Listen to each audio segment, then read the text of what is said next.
Hey guys, Frightener22 here. As advertised, I said I was going to start my first Q review here, and this is going to be a new segment on the channel where I'm going to review the 3 weekly Netflix movies that I get each week. So, here we go. As advertised, I said it was going to be a Robert Zemeckis Triple Feature, and that's what we're sticking to, so this is what I got this week from Netflix. I got, Robert Zemeckis' first film from 1978, which is called I Wanna Hold Your Hand, and, I gotta say, I really enjoyed this movie, guys. This was a great film. It takes place back in the heyday of the Beatles around the late 60s, and it's about a group of 4 girlfriends that are really in love with the Beatles, minus one, played by Nancy Allen, who some of you may remember from RoboCop and Dressed to Kill. She's excellent in this movie, and she's recently engaged, and she thinks that she has better things to do than trying to meet the Beatles at the Ed Sullivan Show. But lo and behold, as the day goes on and they get into hijinks, trying to get into the Beatles' hotel room and trying to get into the Ed Sullivan Show, she slowly becomes more of an obsessive fan, and she coincidentally gets closer to them than anybody else. She ends up getting into their hotel room and messing around with Paul's bass, among other things. So, this movie was really funny. I thought it was hilarious, and, again, at such a young, age for Robert Zemeckis, being that this is his first film, it's really interesting how he uses, the tricks, like, very, I guess they would be cheap tricks by his standards today, of how he captured the Beatles in this by using Ed Sullivan footage on a screen, and then far away you would see the actual Beatles performing, which were obviously just, stand-in lookalikes. But it was really interesting how he was using all these tricks to make you feel like they were actually at the event. So, this movie was really funny, like I said. You get a lot of good cameo spots, early appearances from people such as the always great Dick Miller. He plays the head guard, one of the sergeants on the Beatles floor, trying to keep crazy fans out. So there's several scenes with him, and he's, just steals the scene in each of them.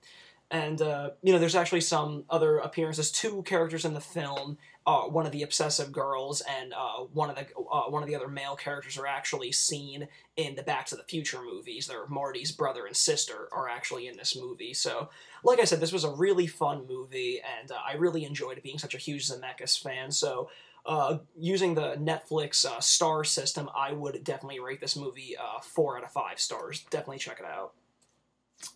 The next movie that I hadn't seen from Zemeckis that I got was 1992's Death Becomes Her, starring Meryl Streep, Goldie Hawn, and Bruce Willis. Now, this was a really interesting movie. It was really, really quirky and really funny at a lot of times. So, remembering that this was made in 1992, it's easy to describe it as it has the flair of a Tales from the Crypt episode mixed in with a lot of macabre comedy, and that's interesting because Robert Zemeckis was one of the all-star executive producers on Tales from the Crypt from its formation in 1989 all the way throughout its finale in 97, I believe. So, so this was, a really good, really funny movie and really, interesting, because like I said, Zemeckis was an executive producer on Tales from the Crypt, so I think with this film, although he was directing episodes here and there on Tales from the Crypt, I think this was kind of his gateway to do a film based, kind of inspired from that world, using a lot of, horror-esque qualities mixed in with a lot of good comedy. And the casting of people in here were really against casting. I mean, you have Bruce Willis, who a lot of people up to that point he was really recognizable as John McClane from Die Hard and being a big action star, but in this he plays a borderline alcoholic surgeon who's really geeky and insecure. So it's really funny, the mixture of against casting in this movie. And for it being made in 1992 and being how tech savvy and how Zemeckis is always pushing the envelope with the technology in films, I think that this film really holds up with its special effects. I mean, the scenes of Meryl Streep falling down the steps and twisting her head completely around, and Goldie Hawn getting shot in the chest and having the hole right through her stomach was it was actually pretty well done, and it was, it's worth checking out. It's not the best movie, but definitely still worth a check out if you're a serious Zemeckis fan. I give this 3 out of 5 stars. And now the final movie that I hadn't seen in Zemeckis' filmography was 1997's sci-fi epic Contact. And this movie was epic in a lot of ways. The first being the runtime. Holy long runtime, Batman, because I started this movie at 11:30. I didn't finish it until almost 20 to 2 last night, and I was developing a bad migraine at the time, so I didn't lose my focus in the movie. It was just really lengthy, so beware before you pop this in, and be aware of its runtime. This is a 150-minute movie, so it is epic in its runtime, but it's also epic in its story. The cast in this, it stars Jodie Foster, co-starring Matthew McConaughey, and there's also appearances by people like James Woods and Rob Lowe.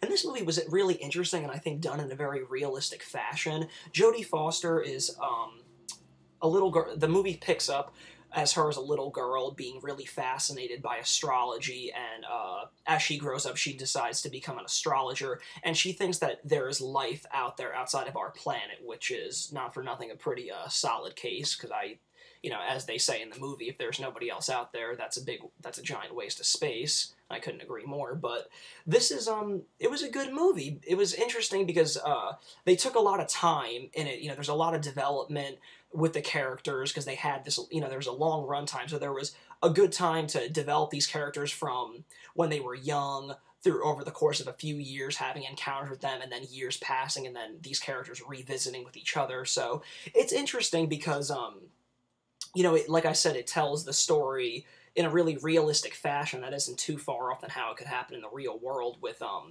like epic satellites picking up sounds out there, and then the government getting involved and finding a map or instructions of how to build this machine from visitors from out in the galaxy, of how to develop this machine so that they could visit them. And Jodie Foster is the person heading the team on this. And it's really interesting, the whole development of these characters and how they go about making this machine and, ultimately actually building it and having somebody go in the machine and traveling to this distant region out in the galaxy. So, like I said, I think it's, it raises a lot of interesting questions, and the questions that it already, raises in the story are really interesting, and then the answers that they give you are pretty satisfying for a film. So, like I said, it's it's epic in its runtime, but it's still a pretty decent movie, and I'd say it's worth a check out. I wasn't, it wasn't my favorite Zemeckis film, but it was still worthy of a check out. This was definitely, him really going to a different kind of storytelling that he hadn't done before. So it's definitely worth checking out. I give this 3 out of 5. Well, guys, that wraps up the Robert Zemeckis Triple Feature. So I'm happy. Thanks for everybody for tuning in this week, and I'd like to do a few shout-outs to all the people that have subscribed to me in, just the past week that I've basically been up and running on the YouTube channel. I'd like to thank Isle 3 Productions, Lisa Depp, Don 2013, Bookhouse Boy 77, Cool Duder, Bright Eyes 81, Dublin Slasher, and XICHTUSX. I don't know how to pronounce that, but thank you, man, all the way in Japan. You guys are awesome. Thanks for subscribing. Like I said, there are plenty of good things coming for this channel. I actually have a website that I'm developing right now, so I will keep you guys posted on that, and that's going to be just as fun as the YouTube channel, so it's going to be great. To give you guys a sneak peek of next week's Q reviews, I decided to do another theme about odd and bizarre locations, characters in bizarre and weird locations. It's 2005's Havoc, 1979's Hardcore, and the David Lynch bizarre 1986 Blue Velvet. So I will catch you guys next Thursday with the next Q review, and hopefully by next week I will have another DVD update for you guys. So this weekend I will be at the Monster Mania convention in Cherry Hill, New Jersey, so if any of you guys see me there, definitely be sure to stop by. My name's Mike in real life, so if you guys see me and want to say hi, I'm more than cool and down to earth enough to say hi to you guys and hang out. So if anyone's going, let me know. This is Frightener22. I'll see you guys next week.